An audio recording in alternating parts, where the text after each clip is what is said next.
Hey everyone, welcome back to the podcast. We have a special guest, Grant, with us today, and Grant is here to talk to us about sales. Not a topic that I personally love, but I'm sure that I'm going to learn a lot of things today. So Grant, why don't you go ahead and give us just a quick background about who you are, what you do, how you got involved with it, and then we'll just go from there. Yeah. Yeah. Well, first and foremost, I'm excited to be here. Thank you for having me. My name is Grant. I'm from Wilmington, Delaware, very North Delaware, right outside of Philadelphia. Been in sales for, I guess, probably almost 10 years at this point. Maybe even sooner than that, 18 to 20s. I was selling some things. I'm not going to go too deep into that, but my career started early. um, but then I moved into the auto industry and I was working on cars and eventually moved into selling the car repairs with my cousin at a small shop. Then I moved to a high volume Toyota dealership where I was the one selling the service repairs. It's called a service advisor there. I was the one who gave you the bad news about how much your car repairs would cost. And that was a trip, but that was a great experience. And then about 4 years ago, I moved into the online world of, high ticket sales. I don't love the word, but, a remote closer, a high ticket closer, however you want to label it. I've been doing that for about 4 years now, amongst other things, but that's really been a main piece of what I've been doing for a couple different offers. And yeah, I mean, that's kind of the brief road to how we got here. Oh, this is actually exciting. I'm excited about this now because you said automotive. So our background is in automotive manufacturing. That's how we actually met. Um, Hmm. but I did not love Emily the first time we met. I was like, what the fuck is this? What the fuck is going on? He's Which always going isn't, to bring that to the surface. I Anyways, do. I continue on. love that story. I love it. It's my favorite. Because she's like a whirlwind sometimes. She's just like in, does an audit on my stuff, and she was like, fix this, and this, and I'll be back on Tuesday to check it. And I'm like, no name, no nothing. Like we've never met before. And she just out. And I'm like, what just happened? My team leader is like, that's Emily. I'm like, that's Emily. Emily. I'm like, okay, cool. I'll be ready by Tuesday because my butthole just puckered a little bit. Um, so automotive car repair sales. Let's talk a little bit about that. Like, because I was going to ask you, like, what's the wildest thing that you've ever sold before? Did you ever sell Cutco or anything like that? Mm, No. Okay, no, you I would don't know if think you so. had. No. You would Yeah, know if yeah, you no. had. Just because you said you got started so early, like around 18, 19, right? So what did you get started with in selling and sales? Well, I'm not going to go too deep into the details of it. Dumb things you do when you're 18 to 20 years old, living on your own, right? Fair. Nothing bad, but at the same time, I learned an important principle from that, and this is one thing I've taken with me this whole time was be easy to buy from. That was one thing I took to heart right there, and it's actually a principle that guided me a long ways. Especially into the auto repair service sales side of things. One thing I noticed working with, other salespeople in that industry is like everything was so fucking complicated all the time. And I'm like, man, if you really just made it easier for people to say yes and buy and you were organized, then you kind of worked it like a game as opposed to just focused on selling. You'd actually sell a lot more and make a lot more money doing that. So, but yeah, that kind of early 20s things, first thing I sold. But from there, it was automotive repairs for probably like, I don't know, 22 to I guess 29 years old. That's that's so fun. Go ahead. Yeah. No, I was just gonna jokingly say, a couple months ago, I walked into and had an auto repair guy try to sell me stuff, and he didn't realize it came from the automotive manufacturing space. And I called him out. I was like, actually, sir, I don't agree with this. And I was telling him X, Y, Z, and he just looked at me. He's like, how do you know? I was like, well, I've been in this space for a long time. He's like, this is the first time anyone's ever told me that. So I'm curious when you've gotten that feedback of like, actually, I don't need that. How did you handle that? Yeah. Well, look, I mean, first and foremost, I always tried to operate from a place of integrity, right? Of going, hey, if you really don't need this, I will be clear about that. And it's really just being upfront about it. And I don't know if you know the exact dynamic of specifically a car dealership. So the technicians get paid off how many jobs they're doing, not necessarily the hours they're at work. They could get paid for 15 hours if they completed 15 hours worth of book time of work, or they could get paid Hmm. 2 hours and be there 8 hours, right? So, of course, they were recommending services and, things that I wouldn't say aren't needed, but there's a difference between necessary, just doing maintenance essentially, and things that are kind of just a luxury. I guess you could kind of put it in the bucket as. So I was always upfront about kind of dividing those things and going, hey, this is what we think you like actually need right in this moment, right? And this is what you should get done because something's actually wrong. These other things, and I would actually like have it on a piece of paper in separate categories to show them. These would be maintenance things. Is it necessary for you to get it done right in this moment? Like probably not, but would the manufacturer recommend it in their book of recommendations to do this at this mileage? Yes, they would. Luxury items like, cleaning out your ventilation system so your car smells better is like, do you really need that? Right. I No, was but just thinking you oil want filter it? versus cabin air filter, right? Like every time Exactly. you go in, Yeah. they're like, "Do you want to change your air filter?" I'm like, "No, I'm good."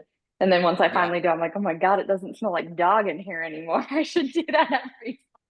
You'd be shocked too what you find in those sometimes. But that's one of those things where it's like the technicians, you could almost recommend it every time because you could look at it and be like, I know there's dust in this thing and this is blowing in your face, but it's like, I don't know, do you really need it? So I was always just trying to be upfront with people about, where these repairs fell in. But that established a lot of, trust and rapport.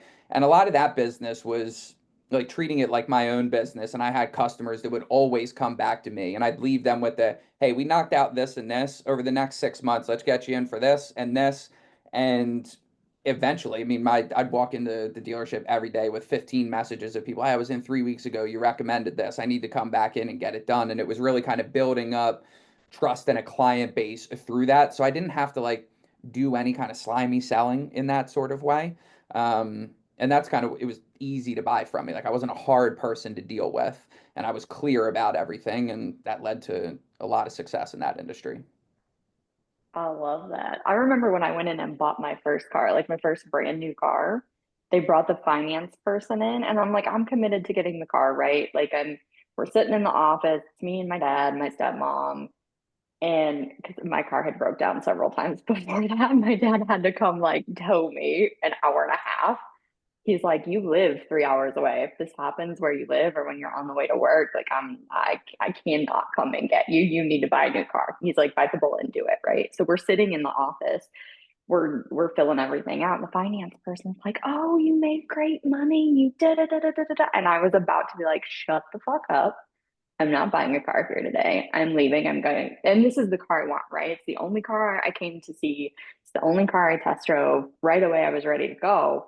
But the way that, I think it was a woman too, the way that she came off, I was like, don't tell me what I can and cannot afford. Don't tell me like that this is easy for me because of what I make. Like I was so pissed. So you've probably not run into a lot of personal situations like that, but maybe have seen some. So I'd love to Hmm. hear about that. Yeah. Yeah. So, yeah, look, there's certain circumstances where you need to be very neutral. You need to be able to read context clues, read the room, so to speak. One thing that I always do, no matter what, and I think this is something I'm naturally good at more so than other pieces of sales, but reading a person quickly, right? Like you don't want to judge a book by its cover as far as like character goes or anything, but you need to pick up on context clues almost immediately of like who they are, gauge their personality, and kind of understand how to work that because you can go into a room, say something that you don't think is anything wrong, but it immediately turns them off. And they might not even say anything. They're just not going to buy.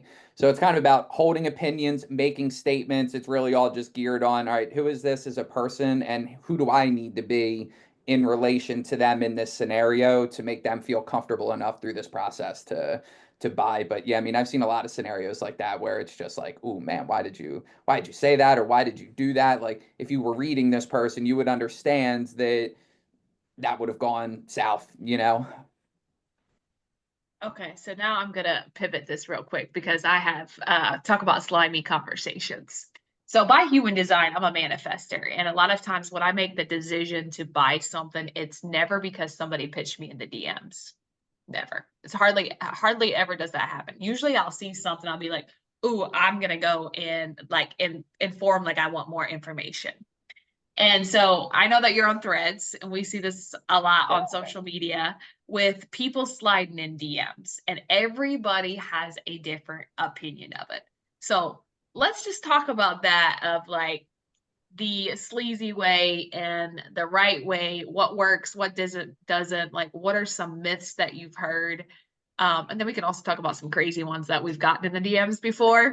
Because Julie's great at like turning the conversation back around, especially if it's something that we're not even looking for. It's not even something in our ballpark.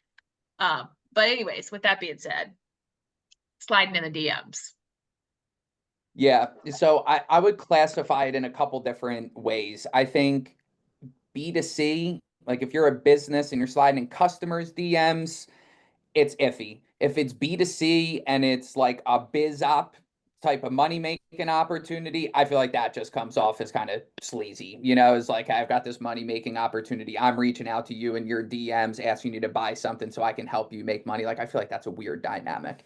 B2B, I think it's necessary. Like if it's a true B2B scenario, it can be a good channel, but there's a way to tactfully go about it and not waste people's times. You have to have a clear value proposition right from the beginning. Like when someone's pitching me, if I have to read more than like 2 seconds to understand who you are and what you do, it's already a waste of time. So You are my people right there.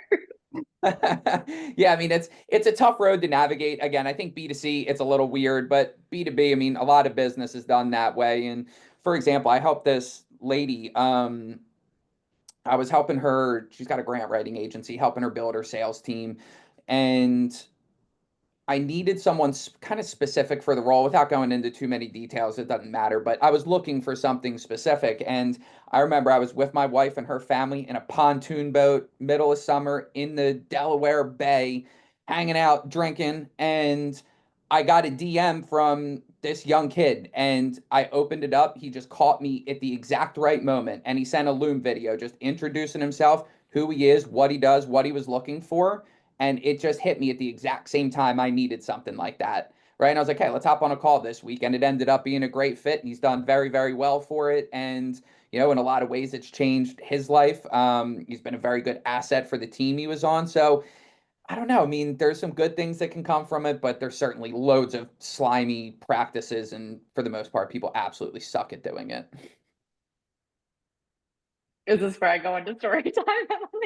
Yeah, you can share a story. Go ahead. It's your favorite. I will have people come into my DMs and really like it literally depends on my mood that day. Like which version of me are you gonna get? Are you gonna get the version of me that just deletes the message and moves on? Are you gonna get the sassy, I'm in my villain era and this is not the right day to fuck with me? And those are the fun ones that I like to screenshot and send to people or screenshot and post online. Because it's like if you come at me with like a block of text, I'm like, you. Like, A, I didn't ask for this. B, you have no idea if this is even something that I actually need. Like someone came at me with something like recently, it was like a self-confidence or a self-love or some bullshit. And I was like, no, my confidence is on point. Thanks. Have a good day. Like, but some of them, like I get downright shit. Like I wish I had some that I could just pull up and read off real quick, but I'll send some to you later. I'll find some of my friends and send them to Interested to see them. I had They're one. good. As a matter of fact, I could be wrong, but I think I actually maybe commented on a post that you posted, Emily. I posted it to a couple different ones where people talking about this Yes. on Threads. Let's talk about that one. This dude, he messaged me like 3 times, and his last one was like, "If you don't read this, you're gay." And I was like, it actually kind She of did told me jump about out a that. little bit. Yeah. And I was like, it did catch my attention to a certain extent. Like, certainly I wasn't about to engage anymore with it, but I was like, in a way, that did stand out, you know. It was like, it's probably definitely not the right thing to say, obviously. But I was like, man, that takes some balls to say something like that. Okay, so now that we talked about the sleazy way, say you're a brand new business owner and you're doing B2B sales and you want to learn how to do DMs. what would be your approach? Would you automate it? How would you go about doing that? Yeah, I would say there's probably two different things. Playing the long game, I think, is important, and it's just actually building a relationship. Like I would say, I mean, I really don't even have anything to sell you necessarily, but we just going back and forth on threads and Instagram. You know what I mean? It's like, if that ever goes somewhere, great. If not, it's no big deal. But a lot of connections can come that way and just have it organically happen, and you use social media like social media. Now, if you're in, I need to drive revenue ASAP. I think it's actually not blasting out a ton by volume, but being very intentional and not corny about it either. But hey, I checked out your website. There was three things that jumped out to me. XYZ. I'll send you over a video breakdown if it's something that you're interested in. Right? It's like just be clear about, kind of what you want to do for them, and they're either going to say yes or no. That's still a volume game, but somewhere in between where it's like, hey, I'd love to connect with you. Great. And it's like, just get to the fucking point, man. Like, you don't want to connect with me, Like, I see through it. Just get to the point, and I'll either say yes or no. And again, the one kid that DM'd me, like, Loom video, straight there, got right to the point, and I was like, I need this right now. Great connection. So yeah, I would say don't automate it. You're better off just being super intentional, strategic, actually looking at their profile, their website, whatever it is that you do as a service, and explaining some gaps that they have and showing how you can fill it as clearly and concisely as possible. Let's talk So about the gap piece.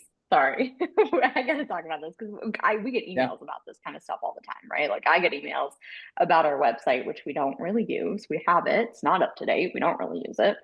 And I'll get emails all the time. It's like, oh, I see these things wrong with your website, and this is how I can fix it. And I'm like, first of all, you're coming at me trying to tell me your service, but you're telling me that what I already have is bad. Do you like for me personally, that's a turn off. Like you don't tell me Yeah.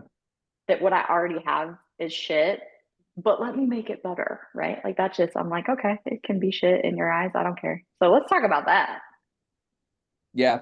Yeah. Look, I mean, again, I think it's a kind of like a lottery strategy anyway. You know what I mean? Like you're just throwing things out there to drum up business. So you're definitely have to risk being offensive or turning some people off. But at the same time, is if you're very convicted and you're actually good at what you do, like you're not just some asshole that doesn't know what they're doing, pointing out things wrong that someone else is doing when you have no idea.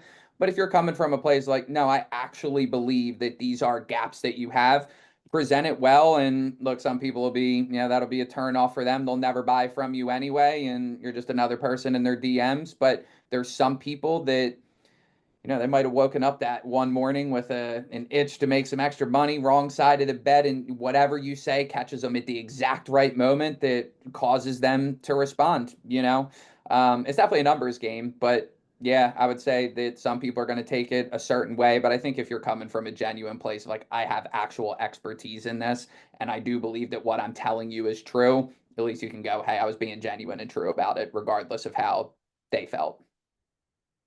yeah. So is the same approach when we talk about sales? Would you say the same approach is for on the product side versus service based side when we're talking about small businesses?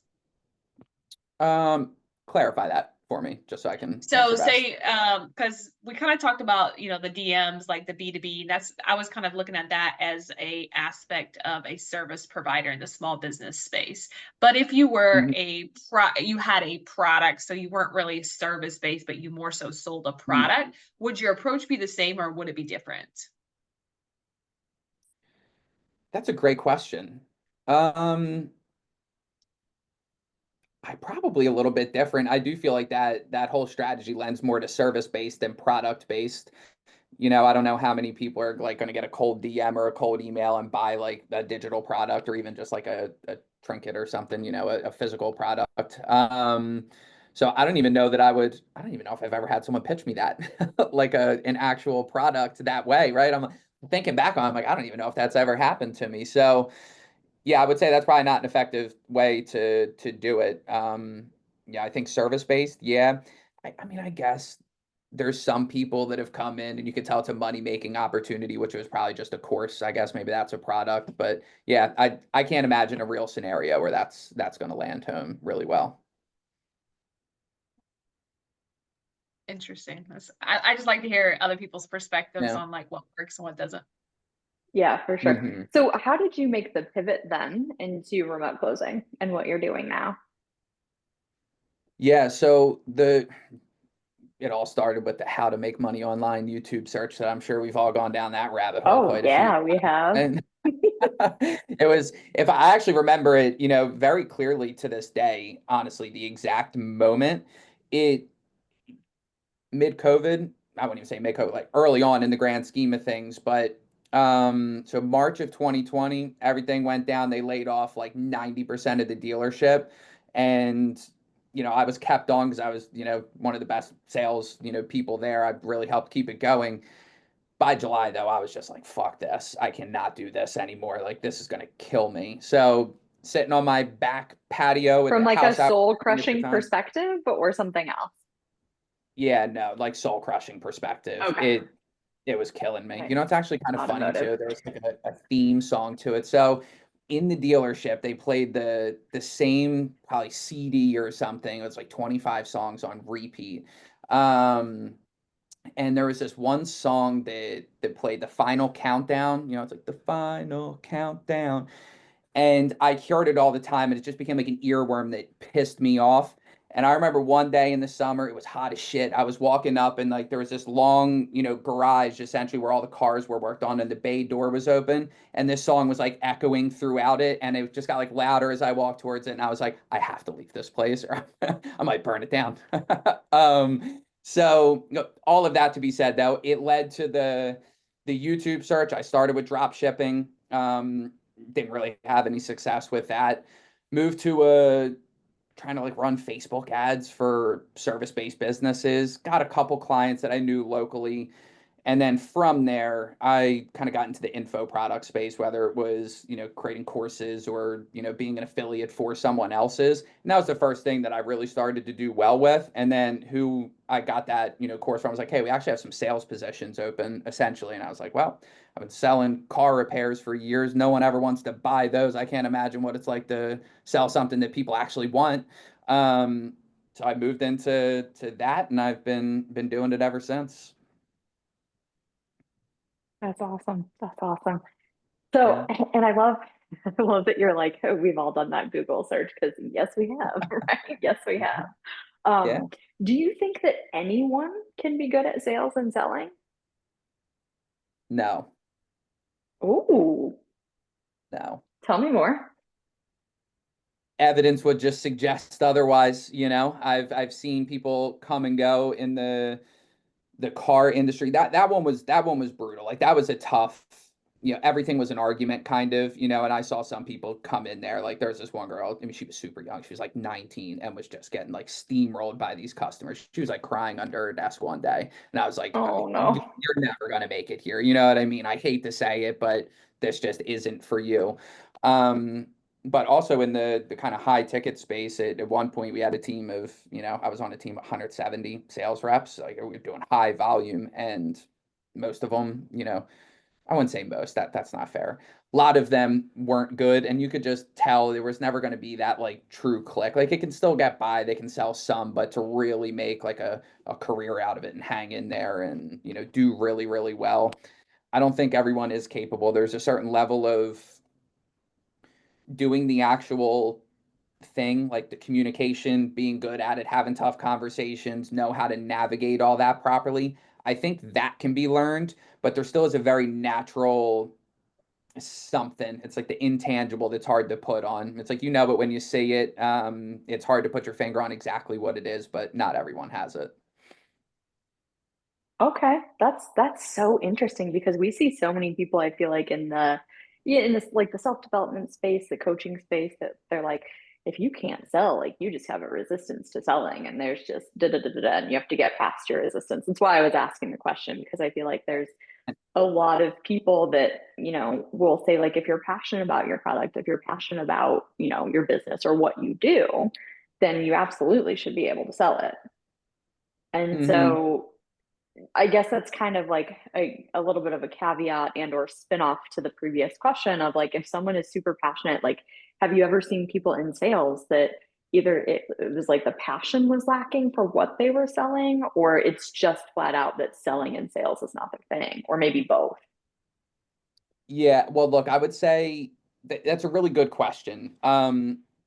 If it's your own product and your own service, I think you could be good at sales because it's yours. You're like stamping your name behind it. You're the one delivering it. You know it intimately.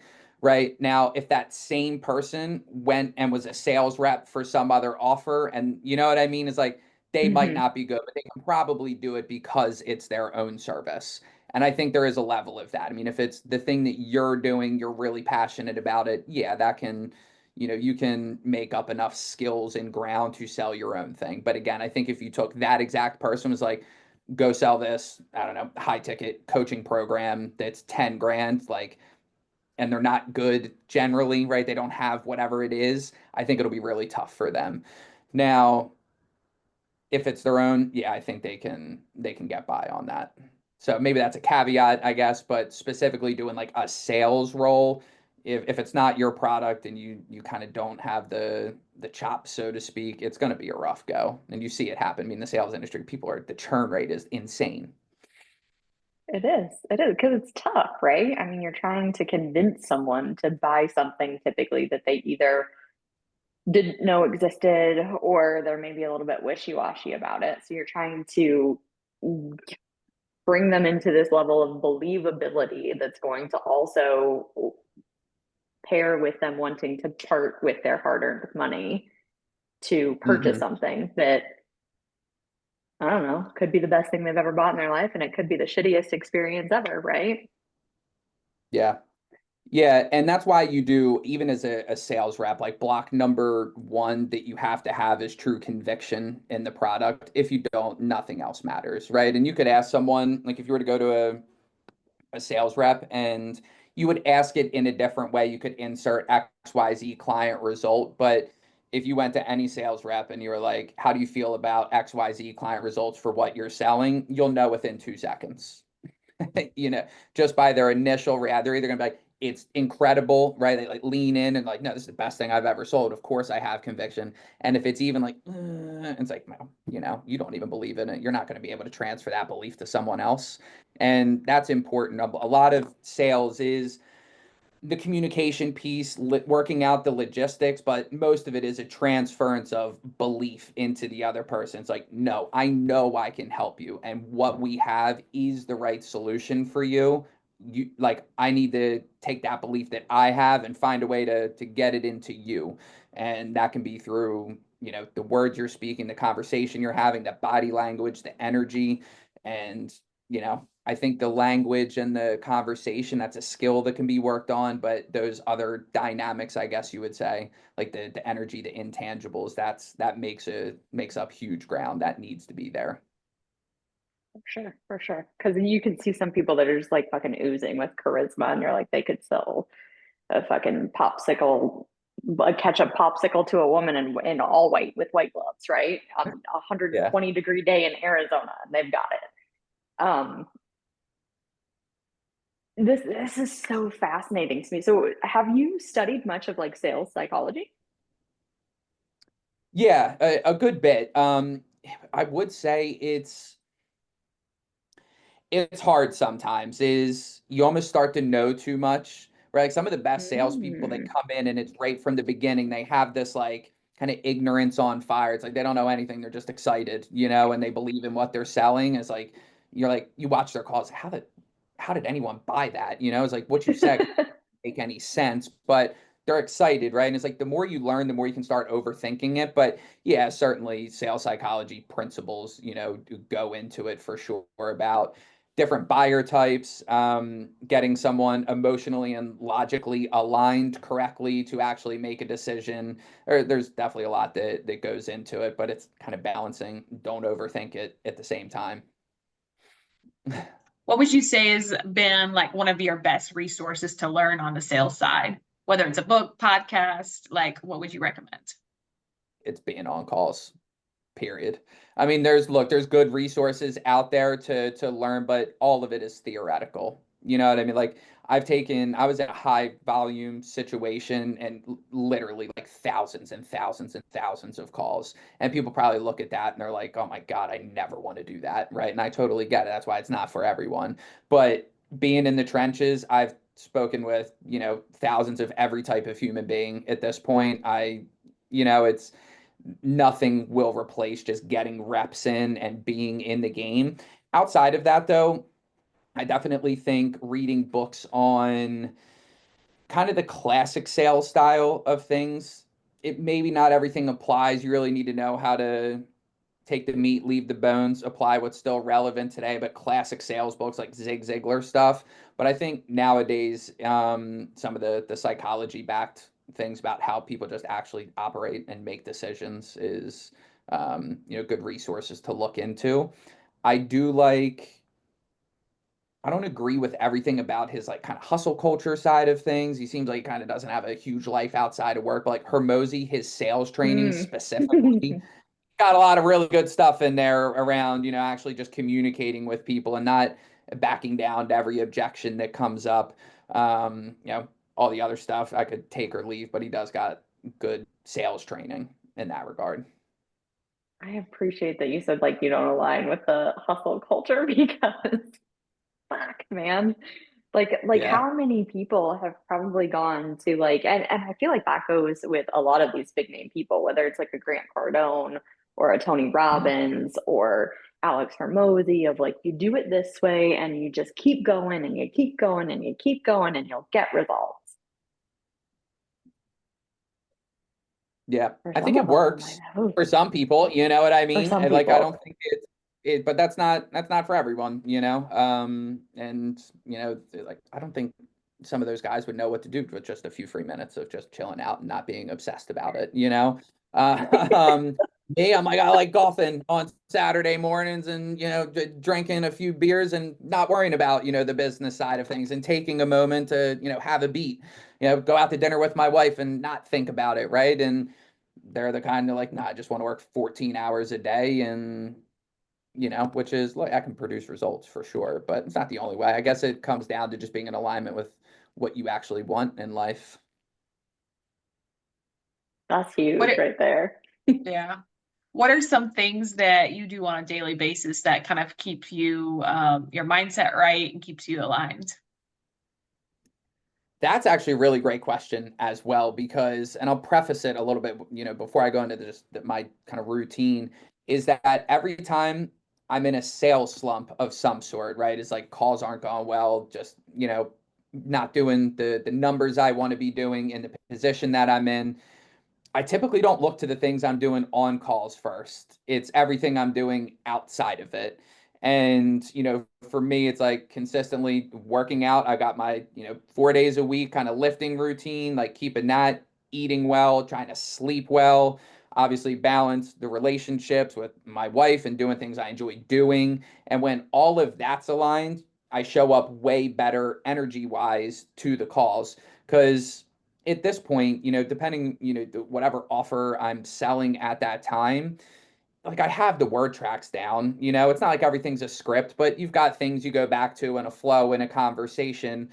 And I'm like, I'm saying all the same things, but I'm getting different results. It's like it's something outside of that. So yeah, for me, it's like I got my dog in a horrible habit of being fed at 5 a.m. So, 5:01 rolls around, her snout is in my face, like You're in it's go trouble. time, go time.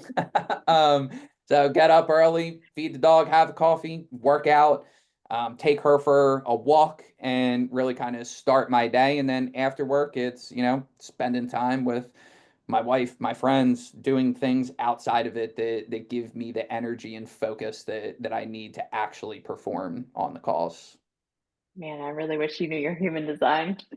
Do We're you gonna have an find out idea after based? this. Am I on the couch right now? Are you Well, analyzing it? What do we got going on? we normally play the game of like, ooh, and we'll be like, oh, I think their design is this, or I think their design is this. I'm not sure that I have you pegged, which is kind of weird. Emily, what do you think? I would say manifesting generator or a generator. Yeah. Really? Yeah, for sure. Um, yeah, but aside from that, I want to go back to like the what you said earlier was gold of like how when I stayed focused and centered on in my inner self, the outer world just it's like completely it changes, right? And so when things you let things slip from your daily routine, I've seen this too. Like I function so much better when I get up at 4 a.m. and I'm in the gym and I come home and like I'm just on a roll now versus, getting out of bed at 6 or 7. So when you find yourself in those, do you have any like systems or process to flag to be like, oh, like I need to make sure I stay on task, or how do you manage that? That's a good question too, because honestly, I don't like I'm not that organized of a person or like that structure. Like I have a routine, but I can be a little just militant in habits and do things without like thinking too much about it. And it's actually served me really well in kind of this online entrepreneurship. Like we're talking about sales, but I've done, been a freelance copywriter, done affiliate marketing, sold my own digital products, done one-on-one kind of coaching. So I've had kind of business outside of that as well. And most of these roles are contractors style. But point being, when I got started, I really didn't even think too much about it. It was like I watched that YouTube video on dropshipping. I was like, I guess I'm a drop shipper now. And I set up a store that weekend and I let it fire, I was like, I'm not thinking about shit. I'm getting going, and the next thing happened. So point being, when I get back into like when I need to get back into a routine, I really try not to think about it too much or have anything. It's like wake up and get your fucking ass to the gym and like, just almost autopilot it to a certain extent until Yeah. I'm back in a routine. There's not like a real structure or anything that I go through to make it happen. I'm just decisive and just make the next step and don't think about it too far ahead. Okay, Emily, I think you're Drives my right. wife crazy. She hates it sometimes. What part does she hate?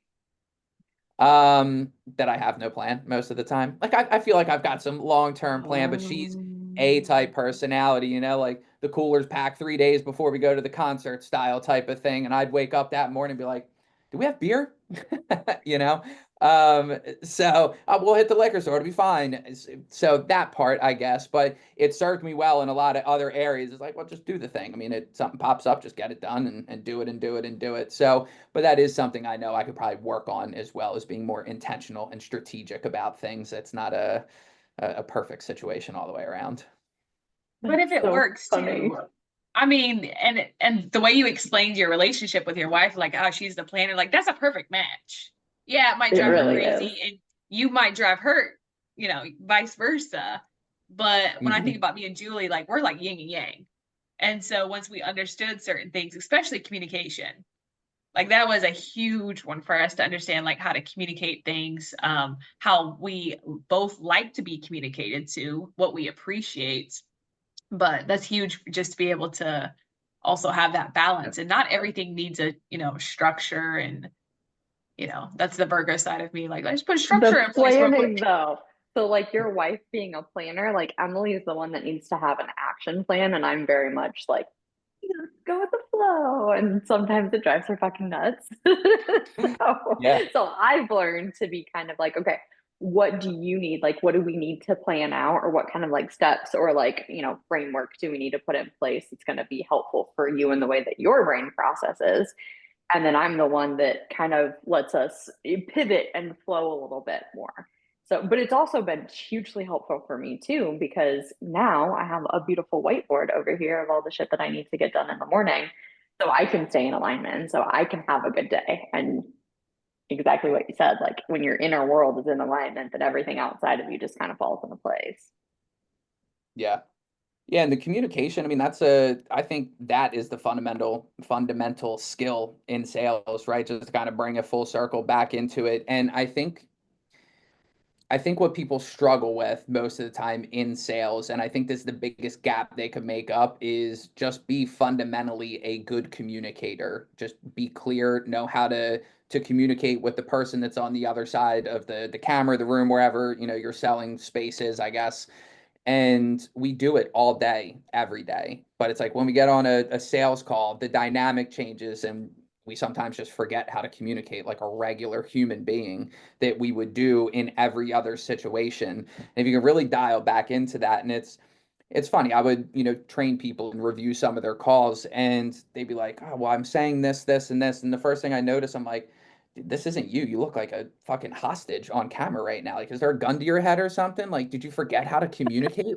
It's awkward. It's weird. Like, lose that. Whatever you're saying doesn't even matter. It's uncomfortable. It's like, I know you know how to communicate because we're doing it right now. Why are you like that on the call? And it's just remembering to it is a sales situation. The dynamic is different, and there's a certain kind of leadership that you need to have to guide the process along. But fundamentally, the communication skills just need to be there.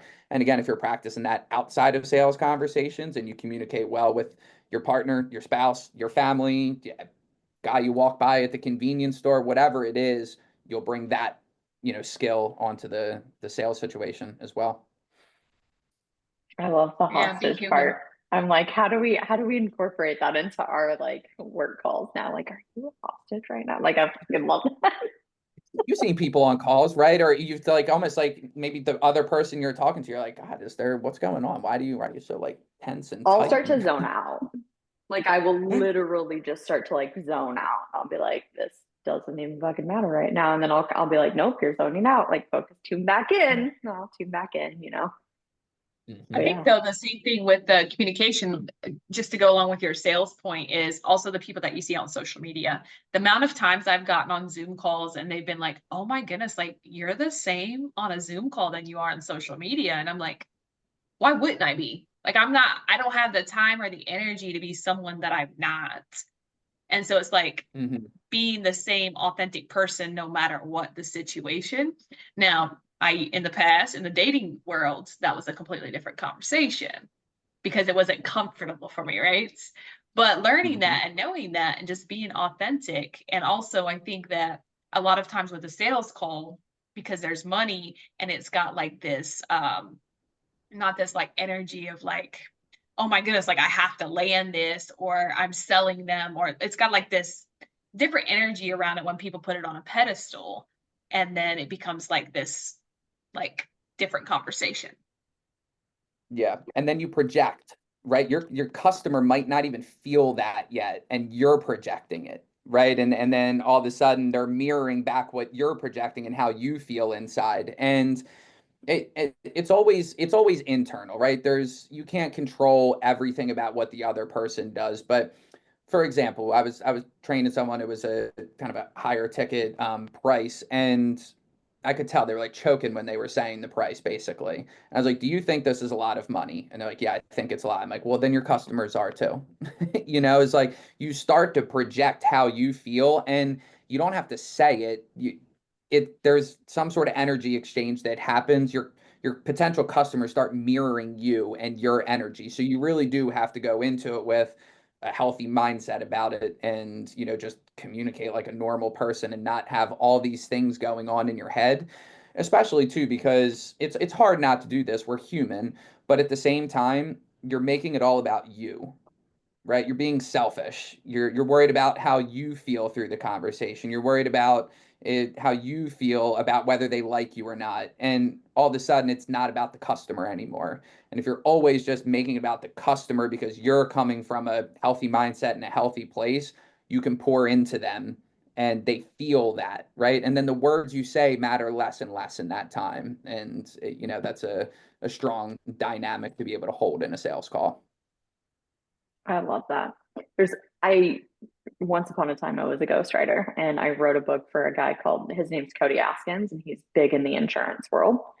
And one of the things that he would teach all of his sales reps and his agents is I want to say it was an 80-20 rule. Not sure if that percentage is correct, but it was like 80% of the time the person that you're talking to should be talking. It's not you talking at them, but they should be talking to you and telling you like what they want. But do you think that that's like a general statement when it comes to sales, or specific maybe to the insurance industry? No, that should be it. I mean, people are ultimately kind of two things early on in the conversation. Like if you're structuring a sales conversation, and there's more nuance that goes into it, but if you just want to put it in like two buckets of discovery, like figuring out why they're there and if you can help them, and then the pitch, where you're explaining what you can do. A lot of time should be spent in the discovery, and you don't need to make statements. It's kind of like what we were talking about earlier when you walked into the room and that lady just said something that you're like, I'm not buying this now, right? So you just want to ask questions and let them answer and say as least amount of statements as possible, because you never know what you're going to say that's going to raise their defenses. But if you're asking intelligent questions that shows you understand what they just said to you before that, that's developing enough rapport and trust to where they start to get kind of like emotionally invested. Like, okay, this person's really listening to me. They understand where I'm at because they're asking me questions probably no one's ever asked me before. And then you can get, bought in on it. So a lot of the talking from them is going to happen there. On the pitch side, obviously, you're going to be talking more than them, but you want to keep it brief. A lot of times we have a tendency to really start over explaining things and going into details that just simply causes overwhelm. So you need to find the right amount of words to say to have impact, but have the brevity to make it not overwhelming for them. And I think when it really comes down to it, there's AI that can do this now. I think like Fathom does it. I think you had it. The note taker. I think it can actually tell you how much of the conversation you talked versus they talked. And I would say it should be, 70-30, 80-20, somewhere in that range. You want them talking more than you. The more you say, the less power you kind of hold in it, I guess, in a weird way. Oh, I love it. I think that's a really good place to end. Emily, do you have any final questions? No, I guess my final statement would be is somebody that's listening to this and that's in sales or that wants to get in sales or work with you, where can they find you? And do you have specific offers that you offer, or is everything just customized? Yeah, so Instagram would probably be the best. It's just grant.temple official, and just send me a DM. And yeah, I would say everything's pretty customized. I do spend most of my time, I'm contracted into a sales role. I'm consulting for a couple different companies right now, so I work very closely. I don't have any kind of broad offerings, but yeah, if you need help with your sales processes, I'm always happy to have a conversation. If it's a good fit, then we can see what it would be like to work together. If not, I do have a lot of very good connections, whether it's marketing, sales, hiring, business funding. Like, I've got a lot of really good relationships with reputable people who have good services. So yeah, if you need anything, feel free to reach out. If we can work together, great. If not, I've got a lot of connections that can hook you up with anything.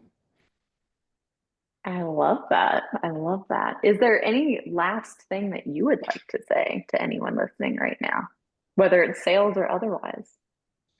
Yeah, it's funny. I asked this question to someone else that I have a lot of respect for in the sales world, and his answer to me was, everybody's a salesperson. You might as well be good at it. So I want to share that, right? Is that even in your daily life, every kind of interaction you're in to a certain extent is, sell or be sold. You know what I mean? You got to sell yourself to your partner that you're worthy. You got to sell yourself to your friends that you're worthy of being a friend. Like, there's always situations that you're going to be selling yourself in to a certain extent. So if you're going to be doing it, you might as well be good at it. I love it. I love it. Last question that's just randomly popped in. What's your beer of choice? Your favorite beer to drink? Um, the It one that shouldn't be gets that me in the hard. most trouble is Golden Monkey. I don't know if you're familiar with it. I'm right outside of Never Philadelphia. heard It's of it. Victory Brewing. It's kind of a local brewery, but I think they've expanded pretty far. But Golden Monkey, it's like a 9%er Belgian ale. Perfect. Give me a couple of those. I'm a happy camper. All right. Neither one of us drink anymore, but it's just kind of funny. So I thought it would. If you're out on the golf course, is that what you're taking with you? Oh, hell no. I would be hitting everything into the woods. I need like a Miller Lite on the golf course, you know what I mean? Just to get the sensation of drinking, but it's kind of like water sort of thing. If I was drinking Golden Monkeys on the golf course by hole 12, your boy would be out. He'd be out in the ponds looking for the gators that probably aren't there. Yeah, exactly. All right. Well, thank you so much for joining us today, Grant. We really appreciate it. And for anyone who's watching, like you said, it's grant.templeofficial on Instagram. Correct. Yes. Okay. So if you guys We'll want, also link it in the show notes. Absolutely. Okay, All right. great. Thank you, Thank you so sir. much for having me. This has been awesome.